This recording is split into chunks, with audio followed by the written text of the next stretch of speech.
A dupla Alvarenga e Ranchinho, os milionários do riso. É o dar negócio, né? Isso é como diz o outro. Mas é mesmo.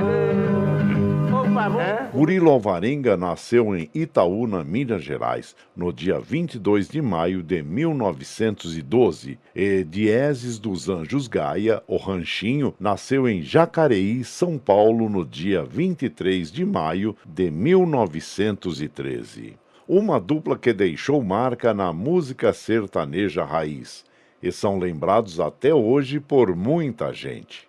Se conheceram na Baixada Santista, durante uma serenata. Resolveram cantar juntos e adotaram o nome da dupla como Alvarenga e Ranchinho. Optaram pela música sertaneja, lembrando que foram a primeira dupla sertaneja a se apresentar no rádio. Murilo Alvarenga tinha um tio que era empresário de circo e já aos 11 anos lá trabalhava e se apresentava como trapezista e malabarista.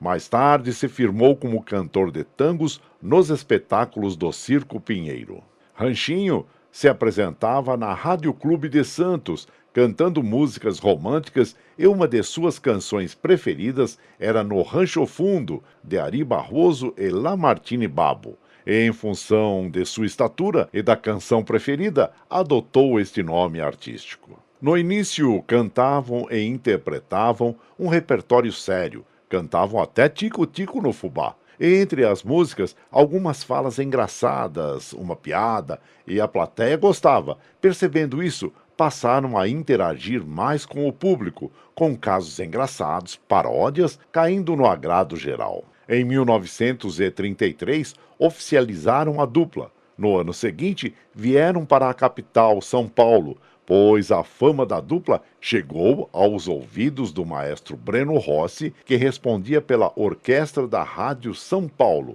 recém-inaugurada. Alvarenga e Ranchinho, então, passaram a cantar regularmente em programas de auditório. A dupla é convidada pelo compositor Capitão Furtado, parceiro de várias composições, para trabalhar no filme Fazendo Fita, do diretor Vitório Capelaro, em 1935. Um ano depois, começa uma temporada na Casa do Caboclo, no Rio de Janeiro, e apresenta A Hora do Guri, programa vespertino na Rádio Tupi.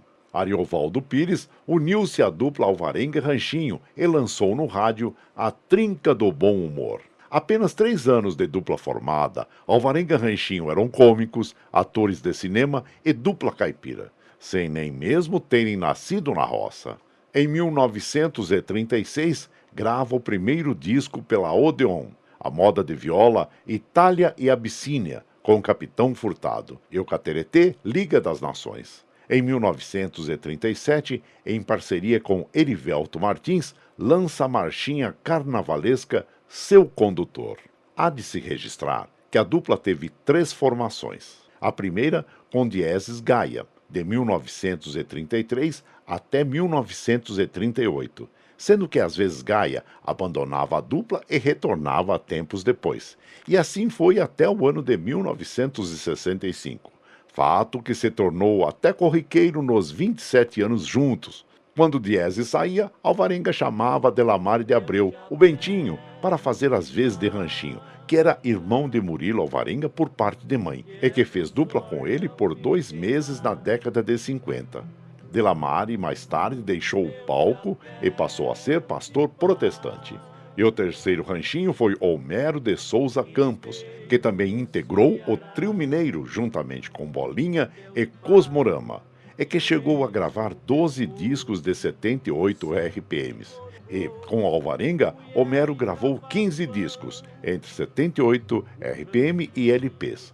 Cantou com Alvarenga de 1965 a 1978. Alvarenga e Ranchinho foram pioneiros na sua arte. Escolheram a sátira, o deboche, a esculhambação pura e simples para se fazer entender pelo público. As rádios eram verdadeiros feudos, assim como são hoje as atuais grandes emissoras de TV, em termos de audiência e abrangência. E somente os indicados ou os muito talentosos lá se apresentavam. Fizeram e também divertiram o público com letras engraçadas, como na troca da moeda em 1943 com a música Você Já Viu o Cruzeiro? E com a crise e o problema de combustível durante a Segunda Grande Guerra, fizeram a música Racionamento da Gasolina. Alvarenga e Ranchinho, já com nome, foram convidados para uma excursão internacional, perto, mas internacional. Se apresentaram em Buenos Aires, no Teatro Smart.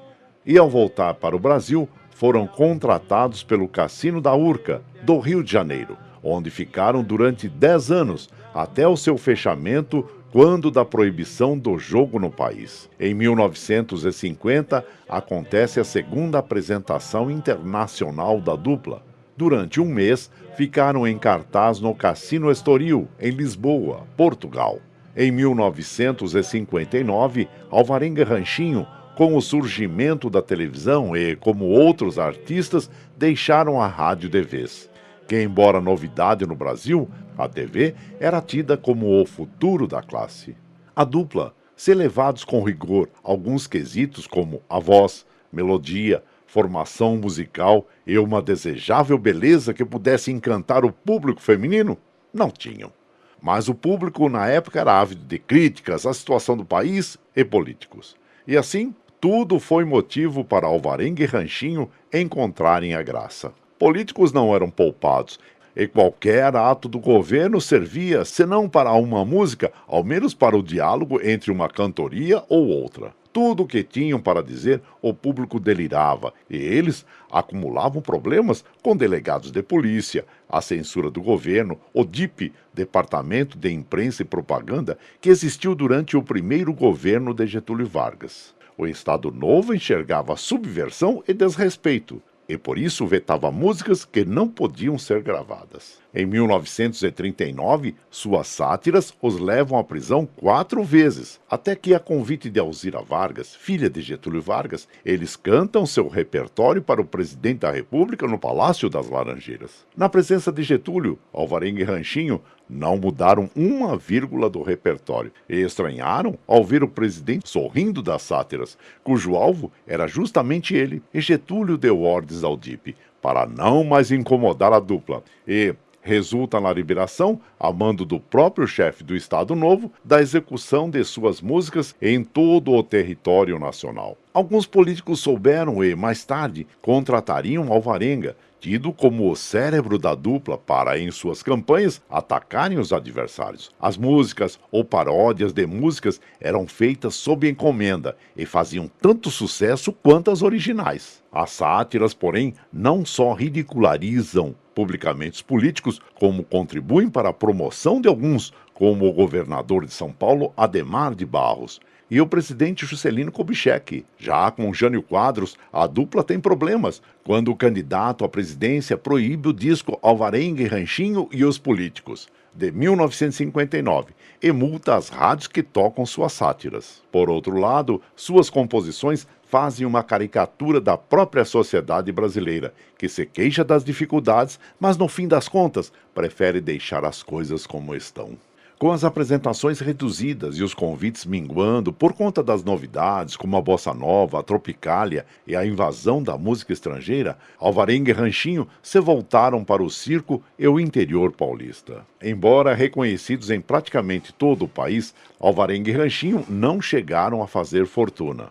Alvarenga chegou a falar mais de uma vez que precisava vender o almoço para poder jantar. Dizia também que tomava analgésico amarrado a um barbante e que tão logo passava dor de cabeça o retirava do estômago para depois aproveitá-lo. O problema é que o público não sabia quando a conversa era séria ou quando era mais uma brincadeira. Não morreram pobres, abandonados ou endividados, mas não deixaram fortunas aos herdeiros. São lembrados pela irreverência, pela audácia e pelo pioneirismo, embora nunca tivessem aceitado o título de precursores da música sertaneja. Mas são um grande pedaço da história, não só da música, mas também do próprio país. Murilo, ou Alvarenga, morreu em São Paulo em 1978. Dieses dos Anjos Gaia, o primeiro Ranchinho, morreu em São Vicente, litoral paulista, em 1991. Homero de Souza Campos, o segundo Ranchinho,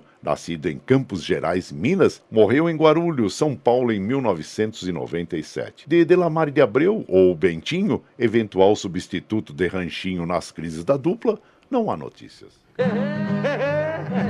É o tais negócio, é como diz o outro. Mas é mesmo. Opa, vamos cumprimentar.